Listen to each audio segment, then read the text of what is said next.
Welcome to B expensive. ધોરણ 10નું chemistry start કરતાં પહેલાં આપણે કેટલાક એવા ટૉપિક શીખવા જરૂરી છે જે ધોરણ 9માં હતા અને 10માના બેઝ માટે ખાસ જરૂરી છે.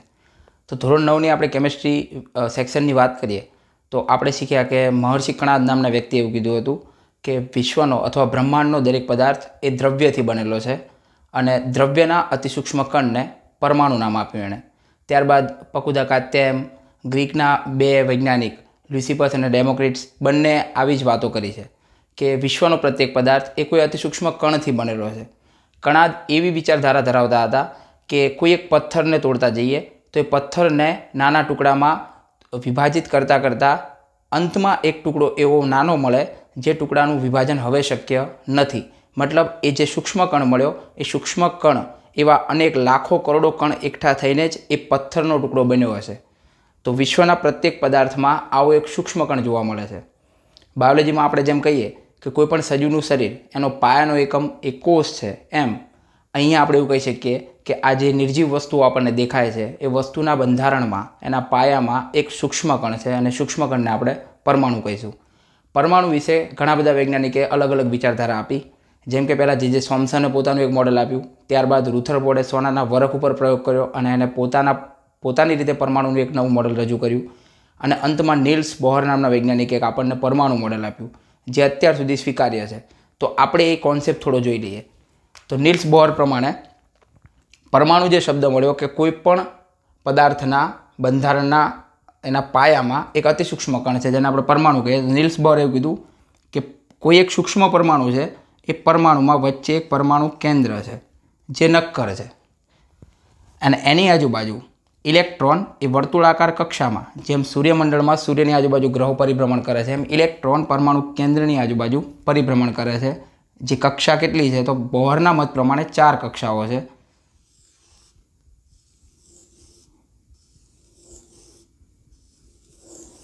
જે કક્ષાને બોહરે કે, એલ, એમ અને એન નામ આપ્યા. જે પરમાણુ કેન્દ્રથી આપણે એવું કહી શકીએ કે n બરાબર 0, n બરાબર 1, n બરાબર 2 અને n બરાબર 3. પરમાણુમાં મૂળભૂત દ્રવ્ય કણો કેટલા તો 3: પ્રોટોન, ન્યુટ્રોન અને ઇલેક્ટ્રોન. જેમાં ઇલેક્ટ્રોન કેન્દ્રની આજુબાજુ પરિભ્રમણ કરે છે જ્યારે પ્રોટોન અને ન્યુટ્રોન એ પરમાણુના કેન્દ્રમાં રહેલા હોય છે. ત્યારબાદ આપણે શીખ્યા હતા કે કોઈપણ પરમાણુની એક સંજ્ઞા આપવી પડે છે આપણે અને કોઈપણ પરમાણુ માટે એનો પરમાણુ ક્રમાંક અને એનો પરમાણુ ભાર હોય છે.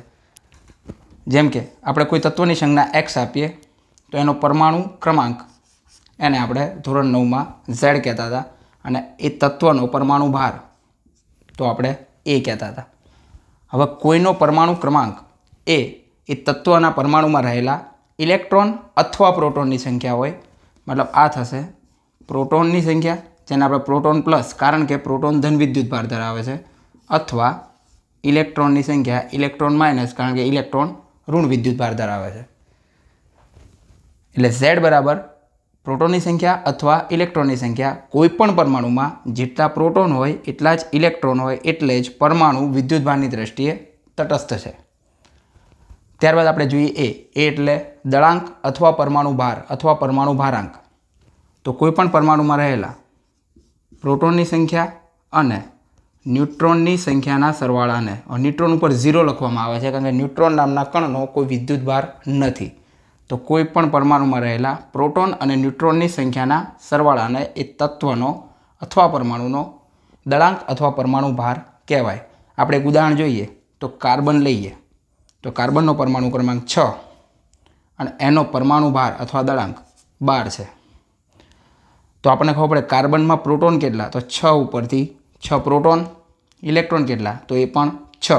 હવે એવું પૂછવામાં આવે કે કાર્બનમાં કેટલા ન્યુટ્રોન તો આ બેની બાદબાકી કરવાની રહેશે. મતલબ 12માંથી 6 જાય તો 6 ન્યુટ્રોન, એટલા જ પ્રોટોન અને એટલા જ ઇલેક્ટ્રોન કાર્બન પરમાણુમાં જોવા મળે છે. હવે નીલ્સ બોહરના પરમાણુ મોડેલ પ્રમાણે આપણને એટલી તો ખબર છે કે પરમાણુ કેન્દ્રની આજુબાજુ ઇલેક્ટ્રોન વર્તુળાકાર માર્ગમાં ફરે છે. પણ કઈ કક્ષામાં કેટલા ઇલેક્ટ્રોન તો બોહરે એક સૂત્ર આપ્યું 2n², જ્યાં n એ કક્ષાનો ક્રમાંક, મતલબ કે કક્ષા, પહેલી કક્ષા કહીએ તો આ સૂત્ર પ્રમાણે કે કક્ષામાં વધુમાં વધુ 2 ઇલેક્ટ્રોન. એલ કક્ષા એટલે કે કક્ષા બીજી n બરાબર 1માં આ સૂત્ર પ્રમાણે 8, એમમાં 18 અને એનમાં 32 ઇલેક્ટ્રોનનો સમાવેશ થઈ શકે. પણ આપણે ધોરણ 10માં જેટલું પણ કેમિસ્ટ્રી ભણવાનું છે તો આપણે એટલું જ યાદ રાખીશું કે દરેક કક્ષામાં 8 ઇલેક્ટ્રોન મેક્સિમમ સમાવેશ થઈ શકે છે અને પહેલી કક્ષામાં તો 2ની જ કેપેસિટી છે તો 2 ઇલેક્ટ્રોન જ આવશે. મતલબ કે કક્ષામાં 2, એલમાં 8, એમમાં 8. એટલે થાય છે એવું કે કોઈ પરમાણુમાં 11 ઇલેક્ટ્રોન છે તો પહેલી કક્ષામાં 2 હશે, એલ એટલે કે બીજી કક્ષામાં 8 અને 2 અને 8 10 થયા. જે વધારાનો 11મો ઇલેક્ટ્રોન છે 11મો ઇલેક્ટ્રોન ત્રીજી કક્ષામાં ગોઠવાશે. ટૂંકમાં આપણે શું યાદ રાખવાનું છે તો આપણે ટૂંકમાં એટલું યાદ રાખીશું કે કક્ષા કે એ એવી ગાડી છે જેમાં 2 સીટ જ છે અને બાકીની કક્ષાઓ 8 સીટવાળી ગાડી છે. જો પેસેન્જર વધી જાય છે, ટૂંકમાં આપણે અહીંયા જોઈએ તો ઇલેક્ટ્રોન વધી જાય તો ઇલેક્ટ્રોન આગળની કક્ષામાં જશે એટલે કે સીટ નથી તો એ પેસેન્જર આગળની ગાડીમાં આપણે મોકલવાનો છે. ત્યારબાદ આપણે ધોરણ 9માં શીખ્યા કે કુદરતમાં જે મૂળભૂત સ્વરૂપમાં દ્રવ્ય મળી આવે છે એ દ્રવ્યને આપણે તત્વ કહીએ છીએ. મતલબ કે પૃથ્વીના ભૂગર્ભમાંથી આપણને ખાણ દ્વારા લોખંડ મળી આવે તો એ લોખંડ એક તત્વ છે. હવામાં ઓક્સિજન વાયુ છે તો એ પણ એક તત્વ છે. પ્રવાહી સ્વરૂપે બ્રોમિન છે તો એ પણ એક તત્વ છે. અને તત્વ ધાતુ પણ હોઈ શકે, અધાતુ પણ હોઈ શકે અને અર્ધધાતુ પણ હોઈ શકે. એ બધું આપણે ધોરણ 9માં શીખ્યા છીએ અને અહીંયા પણ આપણે આગળના ચેપ્ટરોમાં એ શીખીશું. હવે પૃથ્વી ઉપર હાલમાં કેટલા તત્વો તો 118 તત્વો. જે ચેપ્ટર 5માં આપણે તત્વો વિશે શીખવાનું છે. તો ટોટલ અત્યારે 118 તત્વો છે જેમાં 94 તત્વો એ કુદરતી રીતે મળી આવ્યા છે. જેમાંથી આપણે કેટલા તત્વો ધોરણ 10 માટે યાદ રાખવાની જરૂર છે તો પહેલાં 20 તત્વો તો યાદ રાખવાના જ છે અને જે એક સૂત્ર સ્વરૂપે આપણે ધોરણ 9માં પણ શીખ્યા હતા અને અહીંયા ફરીથી રિવાઇઝ કરી લઈએ. તો એ સૂત્ર હતું હાહિલી બેબોકાના ઓફની સોમે એસી ફોસ ક આપો કે. નામ શું છે તો hydrogen, helium, lithium, beryllium, boron, carbon, nitrogen, oxygen, fluorine, neon, sodium, magnesium, aluminium, silicon, phosphorus, sulphur, chlorine, argon, potassium અને કેલ્શિયમ. આ 1 થી 20 યાદ રાખવાના છે અને આના આપણે નંબર આપીશું તો આપણે જોઈએ કે જેમ કે સલ્ફર તો સલ્ફરનો 16મો નંબર આવશે. 16 એ ખાલી એનો નંબર નહીં પણ એનો પરમાણુ ક્રમાંક છે અને પરમાણુ ક્રમાંકની વ્યાખ્યા પ્રમાણે સલ્ફરમાં 16 પ્રોટોન અને 16 ઇલેક્ટ્રોન હશે. અને ઇલેક્ટ્રોનની ઇલેક્ટ્રોન રચના તો પહેલી કક્ષામાં 2, બીજી કક્ષામાં 8, 2 અને 8 10, 6 વધ્યા તો એ 6 જશે ત્રીજી કક્ષામાં. તો એ ચાર્ટ આપણે ધોરણ 9માં પણ શીખ્યા હતા જે અહીંયા આપણને સંયોજનો બનાવવા માટે કામ લાગવાનો છે. તો આપણે એ લખી લઈએ.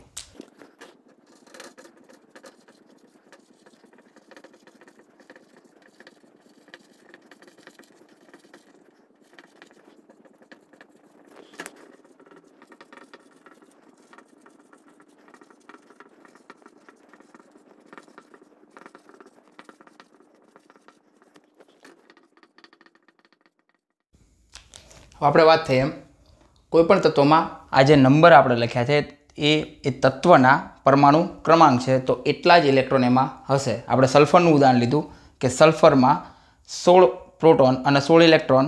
તો આપણે ઇલેક્ટ્રોન રચના આપણા માટે મહત્ત્વની છે કારણ કે જ્યારે પણ સંયોજન બને છે ત્યારે જે 2 તત્વો જોડાય છે અથવા 2 થી વધારે જોડાય છે તો એમાં કોઈ તત્વ પોતાનો ઇલેક્ટ્રોનનું દાન કરે છે અને દાન કરેલો ઇલેક્ટ્રોન કોઈ સામેનો તત્વ અથવા પરમાણુ મેળવે છે.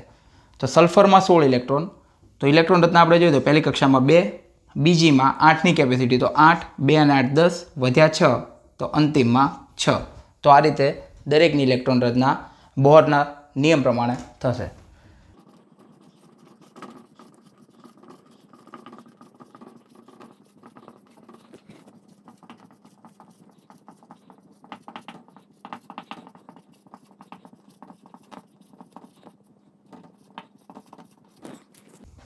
અહીંયા આપણે 19 અને 20માં તત્વોમાં જોઈ શકીએ છીએ કે પોટેશિયમ 19 નંબર તો 2, 8, 8 અને 1, 2, 8, 9 પહેલાં મેં લખ્યું હતું પણ એવું થઈ શકવાનું નથી કારણ કે આપણે પહેલાં શીખ્યા કે ભલે ત્રીજી કક્ષામાં બોહરના સૂત્ર પ્રમાણે 2n² પ્રમાણે 18 ઇલેક્ટ્રોન સમાવેશ થઈ શકે પણ ધોરણ 10 પ્રમાણે આપણે અને વાસ્તવમાં પણ અહીંયા 8 જ ઇલેક્ટ્રોન આવશે, જે ઇલેક્ટ્રોન એક આગળ જશે. આવું થવાનું કારણ એ તમે 11-12 કેમિસ્ટ્રીમાં શીખશો.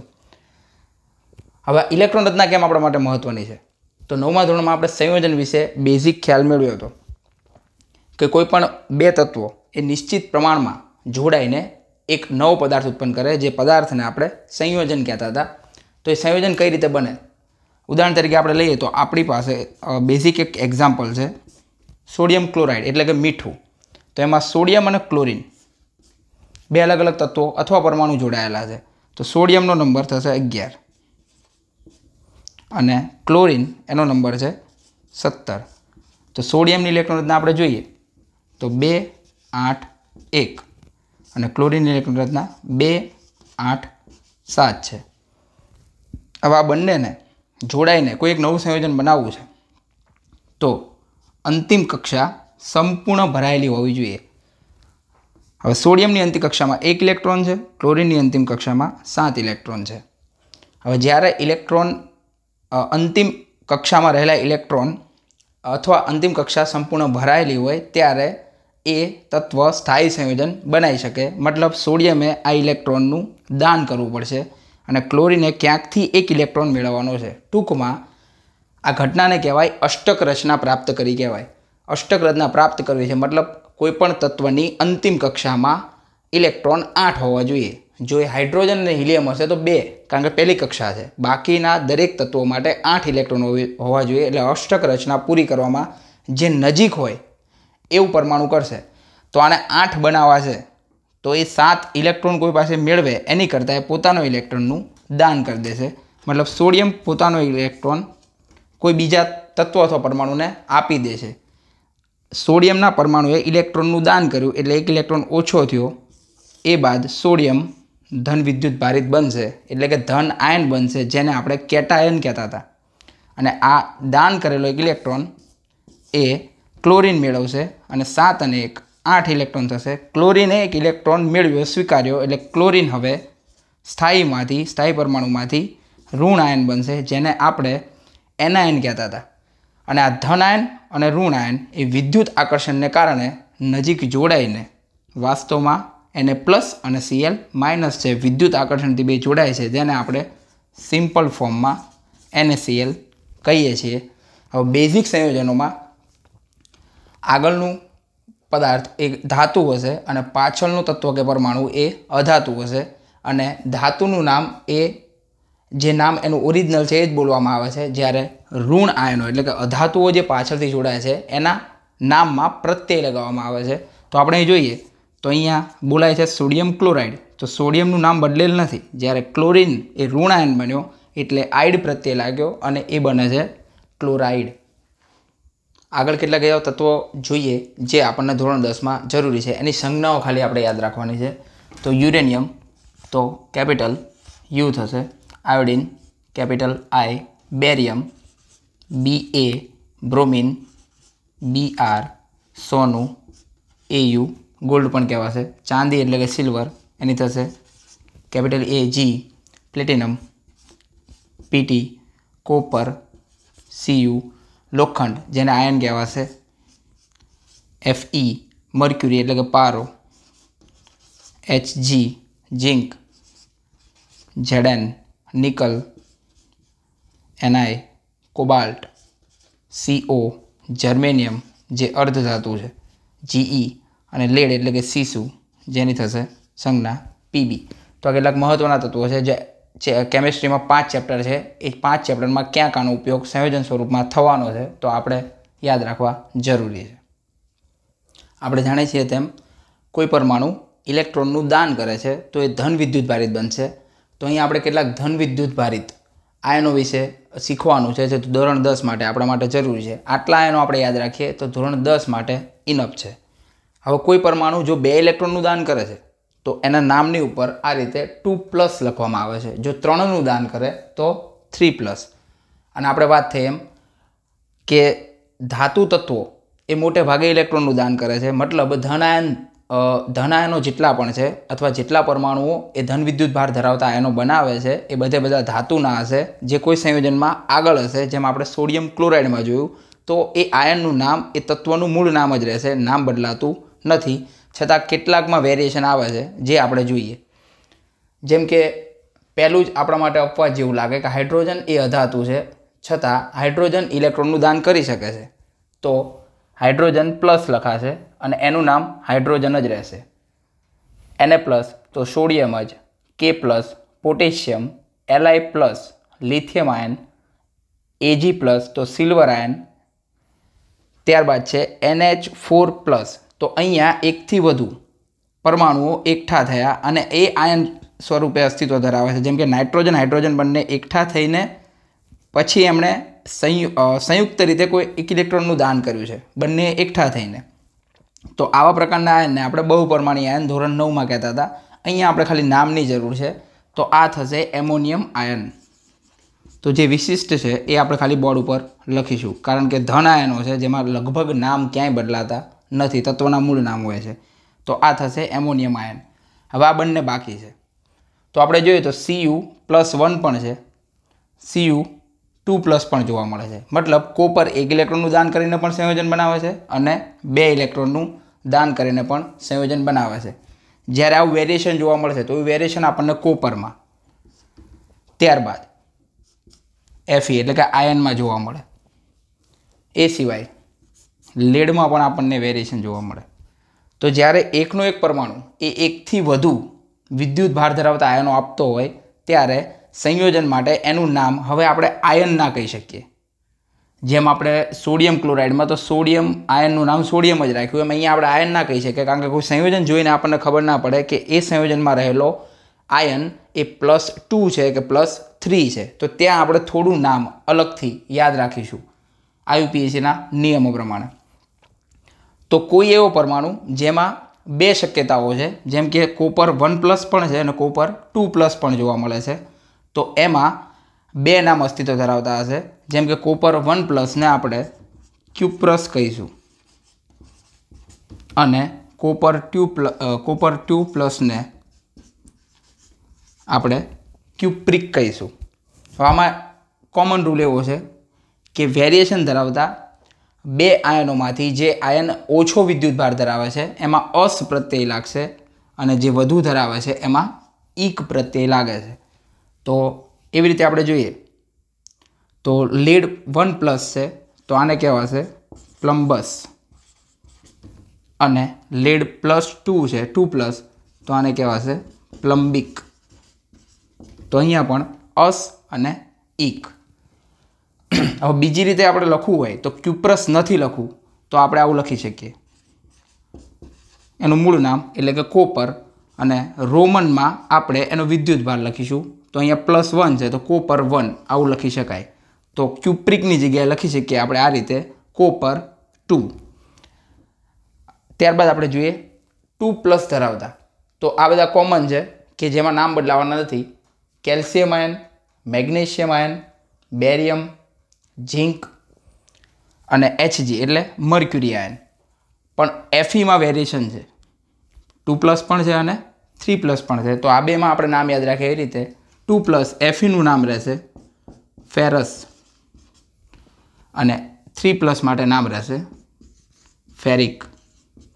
તો આગળના રૂલની જેમ Fe2+ ફેરસ ના લખવું હોય આપણે તો એનું મૂળ નામ આયન અને એનો વિદ્યુત ભાર રોમનમાં કૌંસમાં લખીશું. તો 2 છે એટલે આપણે લખીશું 2. તો આયન 2 પણ લખી શકાય અથવા ફેરસ લખી શકાય. તો અહીંયા આપણે આયન 3 અથવા શું લખી શકીએ ફેરિક. અને 3+માં બીજા છે તો એ નામ બદલાવાના નથી. તો આ એલ્યુમિનિયમ આયન અને આ ક્રોમિયમ આયન આ રીતે નામ રહેશે. ત્યારબાદ આપણે ઋણાયન એટલે કે એનાયનનો ચાર્ટ જોઈએ. ઋણાયન એવા પરમાણુ બનાવશે જે પરમાણુ કોઈ પાસેથી એક ઇલેક્ટ્રોન મેળવશે અથવા સ્વીકારશે. તો એમાં 1 ઇલેક્ટ્રોન મેળવે તો આપણે 1- વાળા કહીશું, 2 મેળવે તો 2-, 3 મેળવે તો 3-.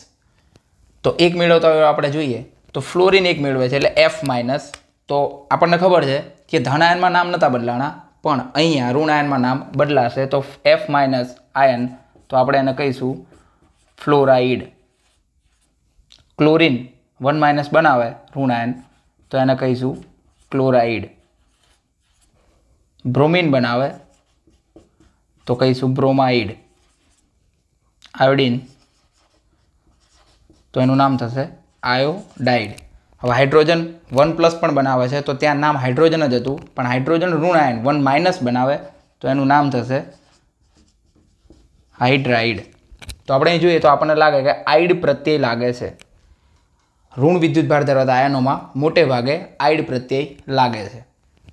2- વાળા જોઈએ તો ઓક્સિજન તો આપણે કહીશું ઓક્સાઇડ, અને સલ્ફર હોય 2- ધરાવતો આયન તો આપણે એ આયનને કહીશું સલ્ફાઇડ. 3- વાળો એક છે ધોરણ 10 પ્રમાણે. નાઇટ્રોજન 3 ઇલેક્ટ્રોન મેળવે છે તો આપણને ખબર પડે કે નાઇટ્રોજન પરથી નામ હશે નાઇટ્રાઇડ. આઇડ પ્રત્યય લાગે છે. હવે આ કેટલાક મહત્વના જે વારંવાર ક્યાંક સંયોજનોમાં આપણને ધોરણ 10માં જોવા મળશે, જે આયનો એક પરમાણુના નથી, એકથી વધુ પરમાણુના સમૂહથી બનેલા છે. એટલે આપણે ધોરણ 9માં શીખ્યા હતા એમ બહુપરમાણુવીય આયનો છે ઋણ વિદ્યુતભાર ધરાવતા. તો આપણે જોઈએ તો OH- એનું નામ થશે હાઇડ્રોક્સાઇડ.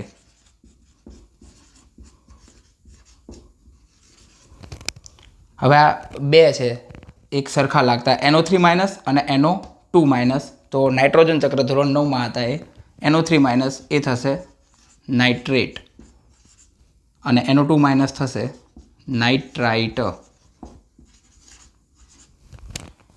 CO3 તો આપણે ભણી ગયા છીએ, આ છે કાર્બોનેટ. ત્યારબાદ છે HCO3- તો CO3 અહીંયા પણ છે, આગળ ખાલી હાઇડ્રોજન છે તો આનું નામ હાઇડ્રોજન કાર્બોનેટ અથવા બાયકાર્બોનેટ. કાર્બોનેટ ઉપરથી જ બે નામ છે એના.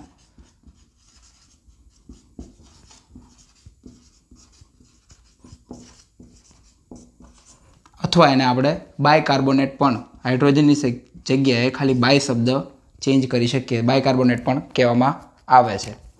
હવે એક સરખા લાગતા બીજા બે છે SO4 2- અને SO3 2-. મતલબ ઋણ વિદ્યુતભાર ધરાવતા -2 ધરાવતા સલ્ફરના ઓક્સાઇડ સંયોજનના બે આયનો છે.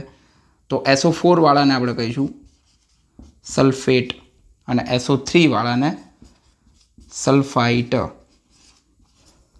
હવે એવો બહુપરમાણુય આયન જે 3- વિદ્યુતભાર ધરાવે છે એને આપણે કહીશું PO4 3- એટલે ફોસ્ફેટ.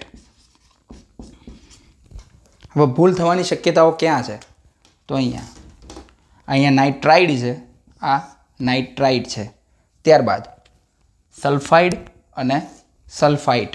તો આપણે પહેલાં જ વાત થઈ, જ્યારે પરમાણુ એકલો હશે અને ઋણાયન બનાવ્યો હશે તો આઈડ લાગશે, તો ખાલી એસ છે તો સલ્ફાઇડ. પણ ઓક્સિજન સાથે સંયોજનથી એકથી વધુ પરમાણુથી મતલબ બહુપરમાણુવીય ઋણાયન છે તો ત્યાં આવવાની શક્યતા નથી. તો આપણે એ રીતે આ બંનેને અલગ કરી શકીએ કે આ સલ્ફાઇડ જ થશે અને આ સલ્ફાઇટ. અહીંયા નાઇટ્રાઇડ છે, નાઇટ્રોજન એકલો છે અને નાઇટ્રોજન બીજા કોઈ સાથે પરમાણુમાં બહુપરમાણુય આયન સ્વરૂપમાં છે તો અહીંયા આવવાની શક્યતા નથી, તેથી આનું નામ નાઇટ્રાઇડ છે. હવે એક સરખા જે લાગે છે એમાં આપણે યાદ કઈ રીતે રાખવું, તો આ પરમાણુ અથવા બહુપરમાણુય આયન એ NO2 કરતાં મોટો છે તો એનું નામ નાઇટ્રેટ, નાનાનું નામ નાઇટ્રાઇટ.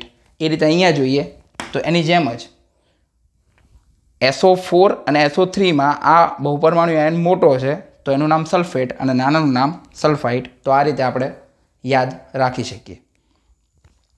આપણે ધનાયન અને ઋણાયનના ચાર્ટ જોઈ લીધા.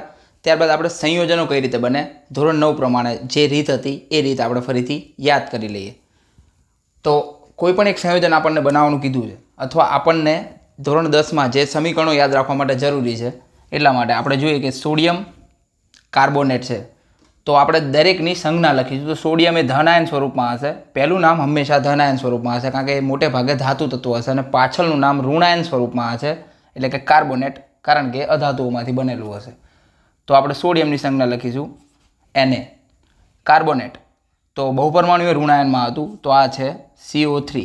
ત્યારબાદ એની એક્ઝેક્ટ નીચે આપણે એની સંયોજકતા લખીશું. હવે સંયોજકતા એટલે શું, તો કોઈ પણ પરમાણુ એ સંયોજન બનાવવા માટે કેટલા ઇલેક્ટ્રોન આપી શકે છે અથવા કેટલા ઇલેક્ટ્રોન મેળવી શકે છે એની ક્ષમતા, એની કેપેસિટીને આપણે એની સંયોજકતા કહીશું. જેમ કે એલ્યુમિનિયમની વાત કરીએ તો એલ્યુમિનિયમનો નંબર છે 13 એટલે એની ઇલેક્ટ્રોન રચના થાય 2, 8, 3. અષ્ટક રચના પૂરી કરવા માટે એને અંતિમ કક્ષામાં રહેલા વધારાના 3 ઇલેક્ટ્રોનનું દાન કરવું પડે. તો એ 3 ઇલેક્ટ્રોન ગુમાવશે. ગુમાવે એટલે ધન આયન એટલે પ્લસ, અને કેટલા ગુમાવ્યા તો 3. એટલે એલ્યુમિનિયમની વિદ્યુત ભાર આપણે જોયો તો 3+ હતો. તો એ 3+ એ જ એલ્યુમિનિયમની સંયોજન બનાવવા માટેની ક્ષમતા, એની કેપેસિટી એટલે એની સંયોજકતા કહેવાય.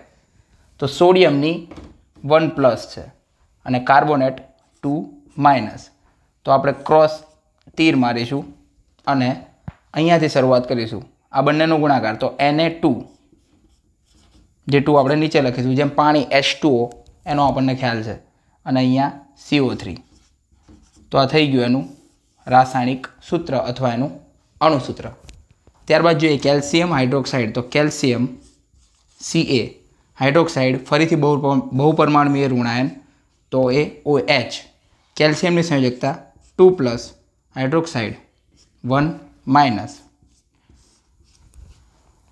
કેલ્શિયમ ગુણ્યા 1 તો Ca અને OH 2 વાર. મતલબ હવે અહીંયા એકલું નથી, ખાલી ઓક્સિજન હોત તો આપણે O2 લખી નાખે, પણ અહીંયા બહુપરમાણુય આયન છે તો આપણે આ રીતે લખીશું OH આખા કૌંસની બહાર 2. મતલબ ઓક્સિજન પણ 2 વાર અને હાઇડ્રોજન પણ 2 વાર.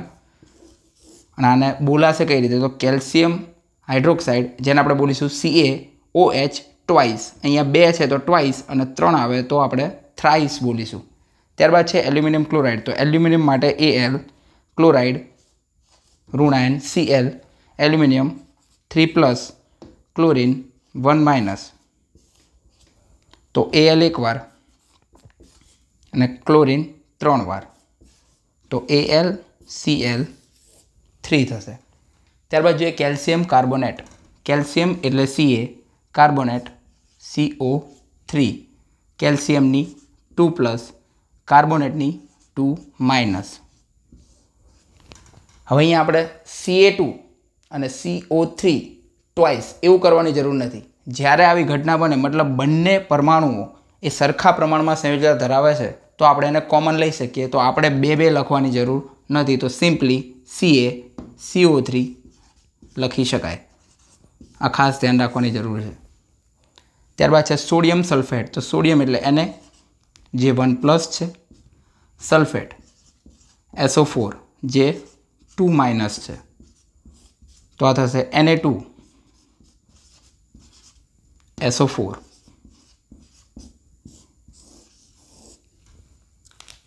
હવે આપણે જેટલા પણ ચાર્ટ શીખ્યા કેટાયન અને એનાયન એટલે કે ધનાયન અને ઋણાયનના, એ ચાર્ટ યાદ રાખીને આવા સંયોજનોની પ્રેક્ટિસ આપણે જાતે ધોરણ 9ની ટેક્સ્ટ બુક પ્રમાણે કરી શકીએ.